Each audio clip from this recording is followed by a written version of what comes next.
L'organisation a été créée depuis 4 ans. On représente le monde entier.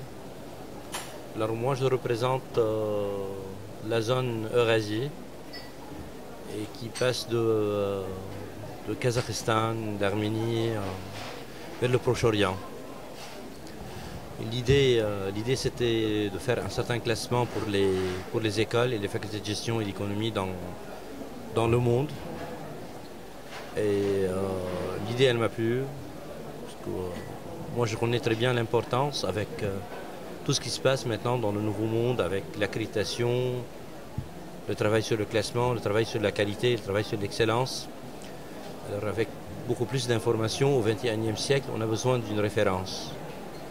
Et l'idée elle est intelligente, elle est particulière, la première qui fait une certaine particularité européenne.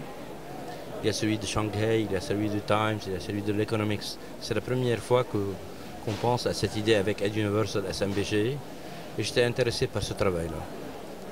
En fin du compte, c'est vrai que nous, on est responsable d'une certaine région pour témoigner ce qui se passe dans notre région et de la qualité. Mais au niveau scientifique, nous, on met des critères et des adjectifs pour les calculer en tant que valeur. Mais nous, on n'intervient pas direct en tant que comité scientifique pour évaluer une université ou bien préférer une des autres. Nous, on met les critères et ça passe à travers une certaine sélection très rigoureuse, très intelligente, qui cherche toujours un certain parfait dans le travail. Ça commence dès le début avec le nombre de programmes qui existent, la sélection des étudiants, le nombre d'années, les cours qui sont donnés, la demande du marché à ces étudiants. Est-ce qu'il y a une certaine demande, il n'y a pas une demande? Est-ce que c'est une demande nationale ou une demande régionale ou une demande internationale? L'accréditation l'accréditation qui existe dans cette université ou dans cette école, EQUI, ACSB, AMBA ou autre accréditation. Et ce qui est le plus important et le plus original dans l'idée de SMBG, c'est les votes des doyens.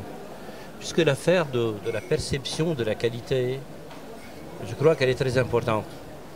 En fin du compte, lorsqu'on parle d'un produit qui est bien ou bien qui est excellent, parfois c'est la perception. Et la plupart du temps, c'est la perception. On n'a pas de machine pour concrétiser les choses.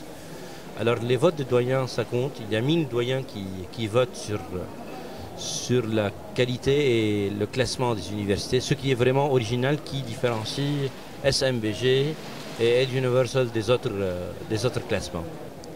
Oui, je crois que la région elle a beaucoup de spécificités. Là, il y a beaucoup de divergences entre les facultés et les écoles. Alors, ce qu'on dit, on peut penser à des facultés qui ont un certain classement compétitif de qualité avec les grandes universités dans le monde. Si on prend le cas de Qatar Foundation, ils ont les plus grandes universités américaines, les meilleures universités américaines.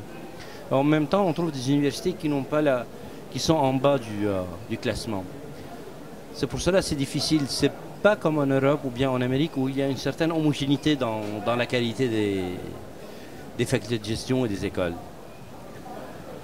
Et là, ça c'est le travail du comité scientifique et mon travail moi-même pour vraiment éclaircir les choses concernant la qualité et les attributs qu'on doit les prendre pour qualifier les facultés et la qualité du travail de ces écoles.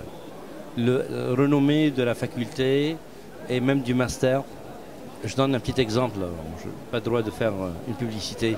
Par exemple, chez nous, l'ingénierie financière, dans notre faculté, à l'USEC, où j'enseigne, elle est très connue dans tout le monde arabe. Alors, les gens connaissent, les étudiants ils connaissent, et ça c'est quelque chose de concret là. C'est pas une simple publicité. Si il n'y a pas de résultat, alors ça va tomber. Alors, quelqu'un qui termine l'ingénierie financière à Kaslik, il peut travailler dans tout le monde arabe. Hein. Il est très bien classé. Quelqu'un qui termine dans d'autres facultés, dans d'autres écoles, dans d'autres masters, ok, ça varie, oui, ça varie. La réputation, renommée, le classement, ça touche directement le marché du travail. Et c'est réciproque, c'est dans les deux. La perception, Ça donne une certaine idée pour les sociétés, pour les entreprises. Et en même temps, les entreprises, ils sont demandeurs d'une certaine qualité. Alors, c'est pas juste la réputation qui compte. Alors le travail de l'étudiant dans son poste, dans sa carrière, qui compte encore. Je crois maintenant ça tombe comme les Européens, ils ont commencé l'histoire de Bologne et d'être plus proche du marché, de lancer des gens qui sont pas seulement dans la théorie. C'est vrai que c'est intéressant de faire des travaux de recherche un peu théoriques, etc. C'est toujours essentiel, mais il faut être très proche du marché. Il faut s'adapter avec notre nouvelle carrière dans le marché le plus vite possible, connaître les outils. Alors la partie de simulation dans l'enseignement, des cas pratiques dans l'enseignement, ce sera de plus en plus importante là.